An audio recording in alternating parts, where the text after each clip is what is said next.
Sacramento, brother. Good to see you, Mike. Yeah. You guys have won 3 out of 4. I wonder what you like about what you've seen, and if that maybe gives you maybe a little time and patience to work through things with guys like maybe HB, Rashawn, who you're still trying to get going a little bit. Yeah, we obviously have a standard as to what level we want to play on both sides of the ball, and we're still kind of figuring that out. It's tough because we're a combination of two things. We're young, and then we don't have a lot of guys that have won at a high level. And so trying to continue to translate what we're doing in practice and shoot around and film sessions to the floor, especially late in the ball games, has been great for us to learn and grow from. And the more time we're together, that's the better we're going to become. But it's a process. I keep telling our guys, just compete. And if we compete and try to do the things that we're learning as a unit to fine tune and get better with, the wins and losses will figure itself out at the end of the day. Yeah, Coach, it seems like more often than not, one of HB or Keegan is in the game for you guys. Can you just speak to how important their size and skill sets are to your roster? Well, the biggest thing you said right there, that the size is huge. You look at some of these teams, and man, the length that they have, the athleticism that they have is unbelievable. It's unbelievable how the game of basketball is changing. When I first came in, if you were 7 feet, you played in the post, and we went through you in the post if you were skilled enough. Now, if you're 7 feet, you can bring the ball up and initiate the offense and make a play for your teammates. And so to have a guy like Keegan, 6'9", whatever he is, and HB at 6'8", plus the experience that he has, is extremely beneficial for us because without those two guys, we'd be pretty small along the perimeter compared to other teams. Hey, Mike. What's up, man? First of all, if you know where the thermostat is, get them to turn the heat up in here. Fair enough. Secondly, bro, success is never linear, especially with rookies. How do you recalibrate Keegan to get him going in the trend where he was going before you guys got on the road? How do you help him out as a coach? Yeah, just to keep encouraging him. He's a rookie, and you know that the ups and downs are going to come for him. You don't know when they're going to come. They may last 2 games. They may last 10 games. But at the end of the day, we're going to stay with him. He's our guy. He knows that with the game of basketball, especially at our level, there are things you got to take care of on the floor, things you got to take care of off the floor, and go through the experiences of them, whether good or bad, while trying to keep your game at a pretty high level. And sometimes it's a little tougher than others, but he's going to be fine, Mark. Like I said, he's our guy. We're going to stay with him, and he knows how to play, so he'll get it figured out. Yeah. Coach Brown, Trey Lyles came in, shed a few pounds over the summer. Didn't get a lot of minutes, the first couple of games, but he's been playing some significant minutes as of late, and he's been playing really, really at a high level. Just want to get your thoughts on him and how he's working through your system.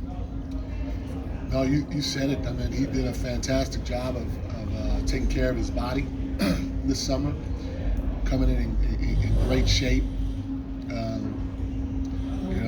I might even sit down with him and ask him what I can do to be like him, because his body looks good. But more importantly, he just plays hard, and we're still figuring things out. Like I said, this is a marathon, but at the end of the day, he's earned the minutes that he's getting, and he's helped us win a few games. And if he continues playing hard and letting it fly, because he's a really, really good shooter. He's a high-level shooter. And then works his tail off defensively. He's going to stay in the rotation and at times get some critical minutes for us, like he did down in Orlando. Coach, last time you guys were here, you almost had a chance to pull off a big upset against the Warriors, but your team had given up a lot of points early in that game. Did you have a chance to review that film at all from that game in preparation for tonight? It was hard, but yes. Yes. It was tough. They kicked our behind. Warriors are a veteran team. Well, I think they're a veteran team. You got the first 7 guys, or the first 6 guys won championships. If you throw Jermichael Green in there, he's been in the playoffs. He's a seasoned vet. Their young guys are going to come along. There's no doubt in my mind that Steve and his group's they're going to get it figured out. They're going to be fine at the end of the day. And they handed it to us. They handed it to us in transition. They scored at will when they cut back door.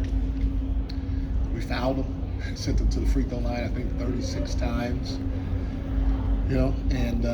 So somehow, some way, we got to try to shore up those things. We can't get burned like we did in transition.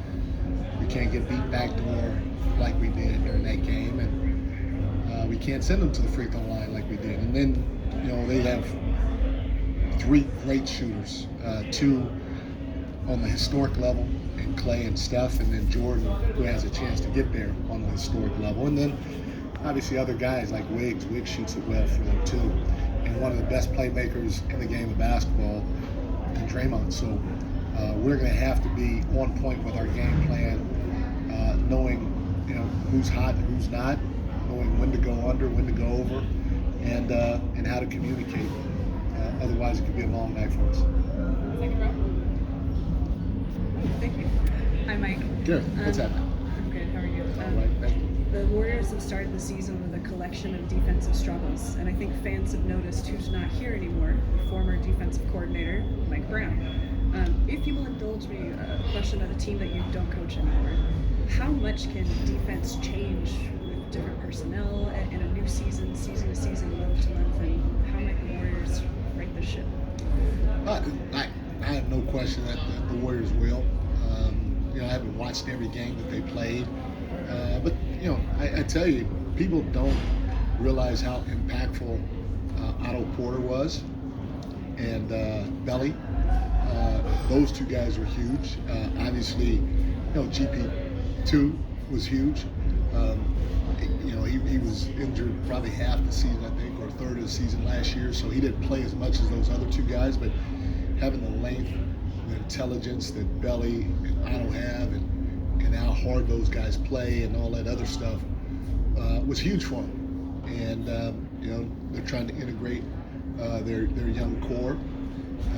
Those guys have been around. Sure, they all experienced what a championship run was, and they just need some time to figure out the direction that they want to go. But there's no question in my mind that Steve and the staff and the players are going to figure this thing out, take off the right way, because of the guys that they have in that locker room. It's all about just committing to doing the little things again, which I'm sure they're hopefully not going to do tonight, but they'll do really, really soon. Coach, just how do you see the start for Rashawn Holmes here? Is it what do you see as the biggest area for him to maybe kind of figure this out for you guys? Well, in Rashawn's defense, he's not playing a lot of minutes because he's playing behind Sabonis, and Sabonis is taking most of the minutes. We've gone small at times. I've put Trey at the 5 or Mezzi at the 5, so that eats into the minutes again. I threw Alex out there, I think, a couple of times.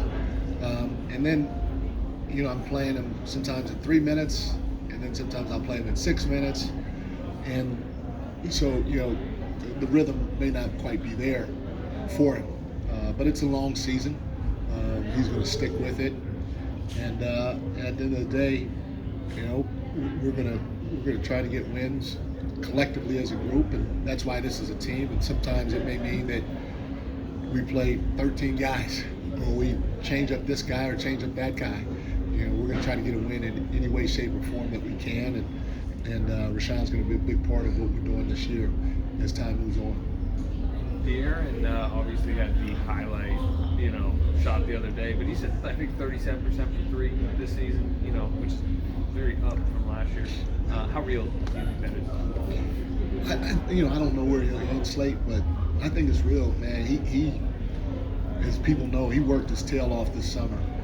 Luke Laux, former PD coach here, that was his guy. They were together the entire summer, even so that Luke went on their honeymoon with him. And I'm just happy for him because, I watched him work this summer, and I'm watching him before practice and after practice, now, every day.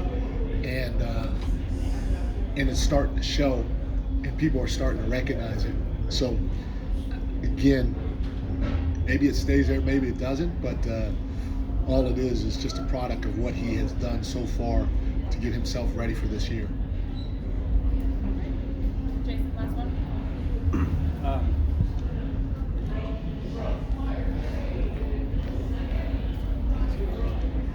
Mike, to follow up on Fox, when you took this job, did you know or have as much of a grasp as maybe you do now at just how dynamic he could be in the way he had that ability to take over during stretches? No, I thought he was dynamic, but I didn't have a great feel at how. I still don't. I'm starting to get a better feel for it as we move along, but he has the ability to put a team on his back and carry them to a win, just like he did in Orlando. And you need that from a player or two on your team. So again, I thought his speed was going to be great. I thought his ability to the rim was going to get to the rim was going to be great, and his defense was going to be great, especially on the ball. And I'm starting to learn a lot about him as this young season continues to mature. All right, thanks everyone. Thanks, Coach. Yes, I'd like to get a shout out. I don't know if I can do this. It's my grandson. It's my grandson, Iverson Cameron. So, Iverson, if you're watching, Granddad loves you. Congratulations. Thank you. I'll take it.